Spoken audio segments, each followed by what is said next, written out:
Bueno, buenos días, buenas tardes, por dicho, son las 12:20. Buenas tardes. Les voy a presentar a Álvaro Ruiz Rodilla, a quien le agradezco muchísimo que haya venido desde Toulouse para estar presente aquí en el Festival de Churratlaco. Álvaro es doctorando en estudios iberoamericanos en la Universidad de Toulouse y profesor de tiempo parcial de literatura y cultura visual latinoamericana en el Instituto Católico. Prepara ahora una tesis sobre la escritura periodística de José Emilio Pacheco y la relación con su poética. Es coautor de 2 traducciones de poemarios del peruano Eduardo Chirinos y de la mexicana Coral Bracho. Produce un programa colectivo semanal en la estación Radio Monpaís. ¿Dije bien? ¿País? Ah, lo dice País. Monpaís, de Toulouse. Ha publicado artículos en las revistas Nexo en línea, La Jornada Semanal y Periódico de Poesía. En ocasiones se dedica a la música. Con ustedes, Álvaro Ruiz Rodilla. Buenos días. Bueno, antes que nada, pues quiero agradecerle muchísimo a Roberto Vázquez y a los organizadores por habernos traído y invitado aquí. Y como dijo ayer Roberto, pues no somos una generación ni nada, sino simplemente un grupo de vecinos reunidos para hacer una fiesta, ¿no? Bueno, un festival. Entonces, muchísimas gracias, Roberto. Lo que voy a presentarles, al principio les va a parecer que estoy repitiendo el discurso de la jornada o de proceso, pero no, bueno, espero que los convenza de que no es así. Porque bueno, poesía en tiempos de desamparo es la idea de poesía en tiempos de la guerra del narco, entonces voy a hablar de ese contexto. Corren horas aciagas para México, aun cuando el aparato político lo quiera negar y minimizar el recuento de daños. Las víctimas y sus incesantes movilizaciones pacíficas nos hablan de otro modo y desde otra experiencia. A partir de la fallida guerra contra el narco iniciada por Calderón, nuestra realidad no ha hecho más que superar a la ficción. Es innecesario repetir otra vez las cifras, la cantidad de asesinatos, desaparecidos que se acumulan en nuestra batalla sin campo y sin enemigos visibles.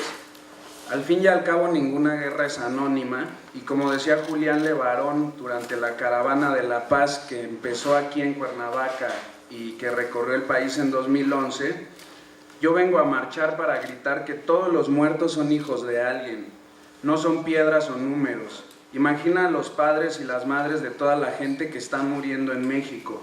Todos somos hijos de alguien.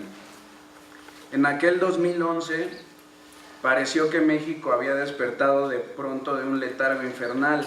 El 28 de marzo de ese año apareció asesinado aquí en Cuernavaca también, junto a otras 7 personas y con huellas de tortura, Juan Francisco, el hijo del poeta y periodista Javier Sicilia. Muchos conocemos lo que sucedió después: manifestaciones multitudinarias en la mayoría de las ciudades del país, la caravana por la paz con justicia y dignidad que primero recorre México y luego Estados Unidos, y la figura mediatizada durante meses de este poeta que alzó la voz como una espada en medio del dolor y la indignación nacional, y estos versos que fueron los últimos que él escribió. El mundo ya no es digno de la palabra, nos la ahogaron adentro, como te asfixiaron, como te desgarraron a ti los pulmones, y el dolor no se me aparta, solo queda un mundo. Por el silencio de los justos, solo por tu silencio y por mi silencio, Juanelo, el mundo ya no es digno de la palabra. Es mi último poema, no puedo escribir más poesía, la poesía ya no existe en mí. Estos versos, que significan la apostasía poética de un autor católico, aluden al episodio de los justos en el Génesis y significan una respuesta personal del propio poeta ante la experiencia del terror. Al renunciar, el poeta parece declarar que la palabra es inútil y también su valor trascendente para hacer frente a la barbarie. Alrededor y junto a este autor se organizó un amplio movimiento civil. El Bate había renunciado a la cultura, a la estética, a la palabra en su pedestal más alto y sin embargo tomaba el camino para darle voz a los miles de familiares ultrajados por la violencia. Desde Cuernavaca hasta Ciudad Juárez y luego hasta Estados Unidos, hombres, mujeres y niños tomaron el micrófono y lanzaron contra el silencio su testimonio en las plazas públicas. Una ola se levantaba y en su cresta la poesía vejada, consumida hasta las cenizas por el dolor, la indignación, la impotencia. El mundo ya no es digno de la palabra, dijo Cecilia, y sin embargo nuestros oídos comenzaron a ser dignos de un puñado de testimonios que clamaban justicias. Durante esas semanas de la Caravana por la Paz, las plazas se convirtieron en tribunales populares y púlpitos para la catarsis y el desahogo, en un movimiento respaldado tanto por el EZLN como por empresarios e intelectuales mexicanos. En una sociedad tan clasista como la nuestra, parecía como si hubiese bastado con tocar esa fibra tan sutil y frágil, la de un poeta que decide renunciar por el silencio de los justos para que varios sectores de la sociedad civil despertaran. Una pancarta que fue copiada y repetida en ese entonces, que pueden encontrar en internet, parecía resolver esa contradicción de clases. No todos los padres son poetas, pero todos los hijos son poesía. En 1949 el filósofo alemán Theodor Adorno anotó lo siguiente: escribir poesía después de Auschwitz es una barbarie. Durante años se ha malinterpretado esta máxima como un antídoto contra la poesía y como una prohibición del verso, o acaso como un recuerdo de la expulsión de los poetas de la ciudad ideal que exige Platón en el libro 3 de la República. Pero en realidad la postura de Adorno no es sentenciar a muerte a la poesía, sino demostrar a qué punto Auschwitz significa nuestro fracaso, el de la cultura occidental, de sus artes y de su tradición humanista. Su postulado mostraba cierta indignación frente a la victoria de los Estados Unidos y sus aliados, que conducen de nuevo a la reificación de la cultura y a su autosuficiencia y a su arrogancia. Toda cultura posterior a Auschwitz es un montón de basura, dijo Adorno en una obra posterior. Las dos posturas, la del filósofo Adorno y la del poeta apóstata, lo que hacen es poner en tela de juicio nuestra herencia cultural, nuestra aptitud a la justicia, como una civilización que está cimentada en el libro, en el alfabeto y en la tipografía. Al menos así la entendió Marshall McLuhan en los años 60.